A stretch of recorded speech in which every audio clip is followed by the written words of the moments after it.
हम बहनों के लिए मेरे भैया आता है एक दिन साल में, आता है एक दिन साल में।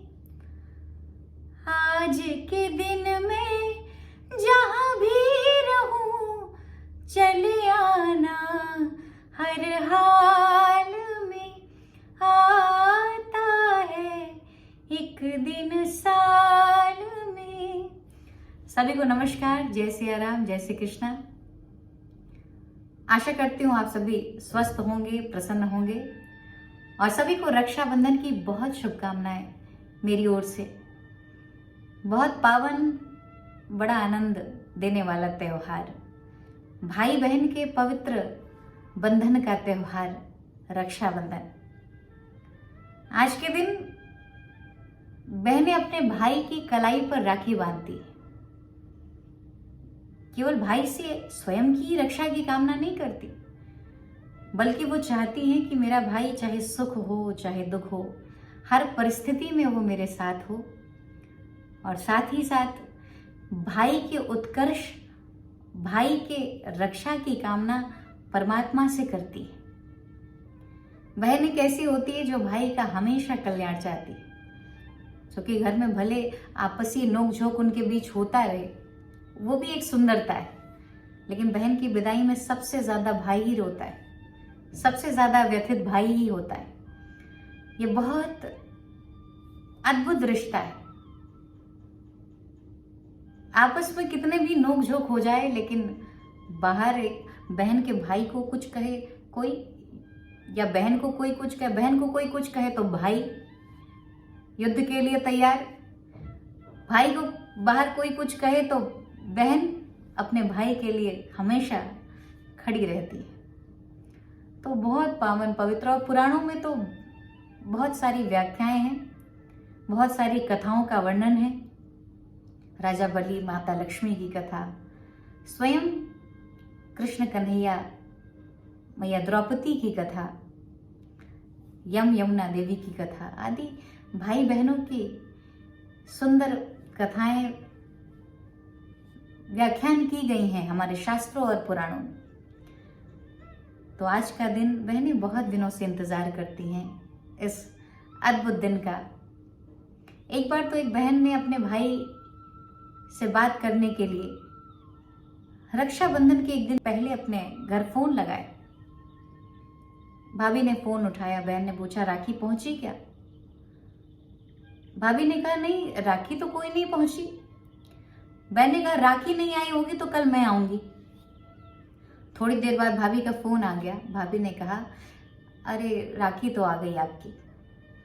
बहन ने जब फोन रखा, बहन बहुत रोती है, बहुत दुखी होती है, क्योंकि उसने राखी भेजा ही नहीं था। दरअसल बहनें कुछ लेने नहीं आती, वो बहुत मंगल कामनाएं, दुआएं, अच्छे भाव देने आती है। हमेशा अपनों के लिए जिनके मन में सुंदर कामनाएं होती हैं, ऐसी होती हैं बहनें। तो आज के दिन किसी बहन को उसके भाई से वंचित ना होने दें। इस पावन त्योहार को स्वयं भी मनाएं, सबको आनंद पूर्वक मनाना चाहिए। आपकी बहन कहीं बाहर है, फोन करिए, बुलाइए, और ऐसे पवित्र रिश्ते को निश्चित रूप से मनाना चाहिए। ये दिन, ये त्योहार खुशी का, पावन जैसे नीर नदी का, भाई के उजले माथे पे बहन लगाए मंगल टीका। उत्साहपूर्वक ढंग से आप इस त्योहार को मनाइए। अपनी बहन के लिए हमेशा अच्छी कामना करें। बहनें भाई के लिए बहुत सुंदर मंगल कामनाएं करती हैं। एक बार की घटना, बनी घटना है, आपको सुनाएं। देखो, एक बार पत्नी ने अपने पति से शिकायत की कि दीदी जब आती हैं तो हमारी सासू माँ घर की बहुत सारी कीमती चीजें ननद को दे दिया करती है। यहाँ तक कि चीनी का पैकेट, चावल की बोरी भी उठाकर दीदी के यहाँ ससुराल भेज दिया करती। ये मुझे बहुत बुरा लगता है। जैसे लड़के ने सुना, उसने अपनी माँ से बहस करनी शुरू कर दी। उसने माँ से कहा, तुम सारी चीज़ें बहन को दे दिया करती हो, बहन को समझा दे कि हमेशा ना आया करे। बहन केवल रक्षाबंधन या भैया दूज पर, भाई दूज पर चली आया करे और ज़्यादा आने की ज़रूरत नहीं। माँ को बहुत उल्टी सीधी बातें कहता है। और उस समय संयोग से बहन उस बात को एक दरवाजे के पीछे से सुन लेती है। बड़ा कष्ट होता है उसे। और शाम तक उसने बहाना बनाया, कहा भाई मेरे घर में बहुत ज़रूरी काम आ गई है, बच्चे के स्कूल की बात है, इसलिए जाना पड़ेगा। भाई ने बनावटीपन से कहा, नहीं रुक जाना चाहिए, कुछ दिन और रुक जाओ। लेकिन बहन ने कहा नहीं, फिर कभी आऊँगी, और बहन चली जाती। दो भाई हैं, दोनों के बीच जब बंटवारा होता है तो माँ कहती है कि बहन का भी तो हिस्सा है। भाइयों ने कहा बहन को फूटी कौड़ी भी नहीं देंगे, बहन को कुछ नहीं देंगे, ये सब हमारा है। संपत्ति का भी बंटवारा अपने आपस में कर लिया। लेकिन एक बार की बात है, जब जिस भाई ने माँ से बहन के लिए बहुत शिकायत की थी कि हम इतने मेहनत से पैसा कमाते हैं और तुम बहन को बहुत सारी चीजें घर की उठा के दे देती हो, अब उसका ये घर नहीं है।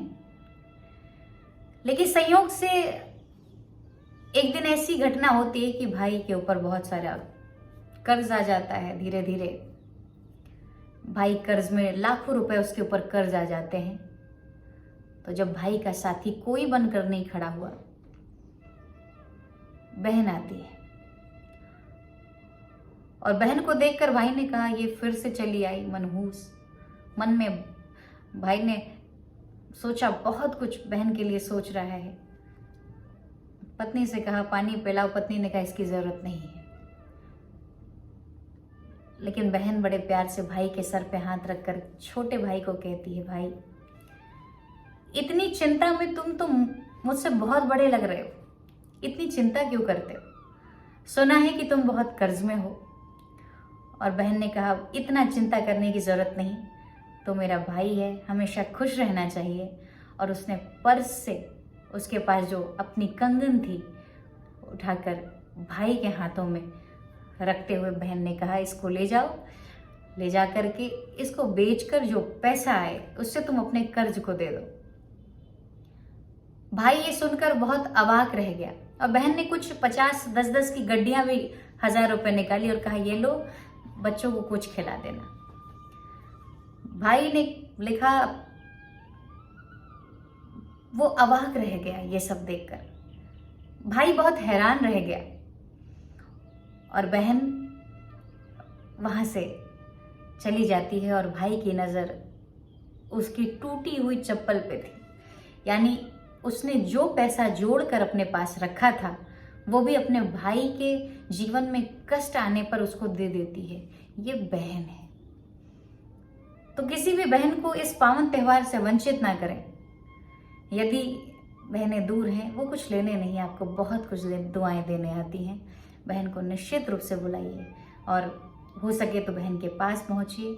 इस त्यौहार को बहुत आनंद और उत्साह के साथ मनाइए। आप सबका भगवान मंगल करे। आप सबको बहुत धन समृद्धि, जिस भी वस्तु की आप कामना करते हैं, आप सब प्रसन्न रहे। भगवान आपको सारी चीज़ें दे। मेरी ओर से जय सिया राम, जय श्री कृष्ण।